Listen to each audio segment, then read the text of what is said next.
Assalamu alaikum everyone. Welcome to my back my Facebook page myself Ahmad Ahmed Akash. So viewers, আজকে আমরা যে টপিকটা সম্পর্কে আলোচনা করতে যাচ্ছি সেই টপিকটা হলো খ্রিস্টপূর্ব ও খ্রিস্টাব্দ। আমাদের অনেকেরই মনে এই খ্রিস্টপূর্ব এবং খ্রিস্টাব্দ নিয়ে দ্বিধাদ্বন্দ্ব রয়েছে।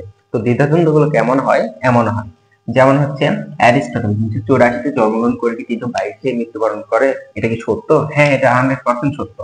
তো সেটা আমরা আজকের এই ভিডিওতে এবং এই গ্রাফ চার্টের মাধ্যমে সত্যতা যাচাই করে দিব। তো ভিডিওটা অত্যন্ত মনোযোগ সহকারে আপনারা দেখবেন। তো আমাদের পৃথিবীর বয়স তো প্রায় 450 কোটি বছর। তো একটা সময় এই যীশু খ্রিস্ট একটা সময় জন্মগ্রহণ করে। তো তখন থেকে একটা ধারণা করা হয় যে একটি নতুন যুগের সূচনা হয় এবং নতুন একটি দিন গণনা করতে হবে, নতুন বছর এবং নতুন যুগের গণনা করতে হবে। তো তখন জুলিয়াস ক্যালেন্ডার বা গ্রেগরিয়ান ক্যালেন্ডার এই গণনা এই যুগটি গণনা করা হয় এই ক্যালেন্ডারে। তো এই যুগের যে সূচনা করেন তিনি, বিশেষ করে গ্রেগরিয়ান, যিনি হচ্ছে একজন বিখ্যাত ব্যক্তি ছিলেন, তিনি এই যুগের সূচনা করেছিলেন। তো ধরা যাক যে এখানে হচ্ছে অ্যারিস্টটল 384-তে জন্মগ্রহণ করেছে। তাহলে 384 কোথায় হয়?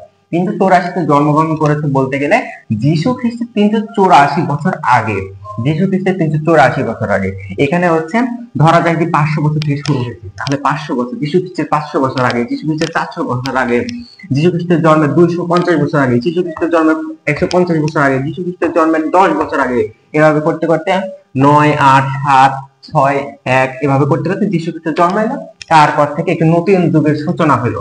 নতুন যুগের সূচনা হওয়ার পরে এই যে খ্রিস্টাব্দ 1 সাল, 10 সাল, 100 সাল এভাবে করতে করতে এখন আমরা বর্তমানে 2025 সালে অবস্থান করতেছি। তো এখানে আর একটা কথা বলে রাখি যে খ্রিস্টপূর্ব অর্থাৎ যীশু খ্রিস্টের জন্মের আগের সালকে খ্রিস্টপূর্ব অর্থাৎ বিসি বলা হয়। বিসি অর্থাৎ বিফোর ক্রাইস্ট, এবং পরের সালকে খ্রিস্টাব্দ অর্থাৎ এডি, অ্যানো ডমিনি বলা হয়। তো এখানে হচ্ছে অ্যারিস্টটল 384-তে জন্মগ্রহণ করেছে। তাহলে যীশু খ্রিস্ট অ্যারিস্টটল 384-তে জন্মগ্রহণ করেছে। তাহলে যীশু খ্রিস্টের জন্মের 384 বছর আগে জন্মগ্রহণ করেছে। তাহলে 384 কোথায় হয়? 384 হয় হচ্ছে এখান থেকে, যদি ধরা হয় এখানে হবে 384 যদি এখানে হয়, আর মৃত্যুবরণ করেছে 322 মৃত্যুবরণ করেছে। তো 322 হচ্ছে এখানে হয়, এখানে। তো এইটুকু সময় অ্যারিস্টটল বেঁচে ছিল। তো তার জীবনী হচ্ছে এইটুকু সময়। এবার আমরা আরেকটা মনীষীর জীবনী দেখব। তো প্লেটো, সেই মনীষীটা হচ্ছে প্লেটো হচ্ছে 487-এ জন্মগ্রহণ করে এবং 347-এ মৃত্যুবরণ করে। তো এখানে 427 কোথায় হয়? 427 হচ্ছে এখানে হয়, 427 এইখানে হবে, এবং 347 হচ্ছে হবে হচ্ছে এইখানে। অর্থাৎ এইটুকু সময় প্লেটো বেঁচে ছিল। এইটুকু সময় প্লেটো বেঁচে ছিল।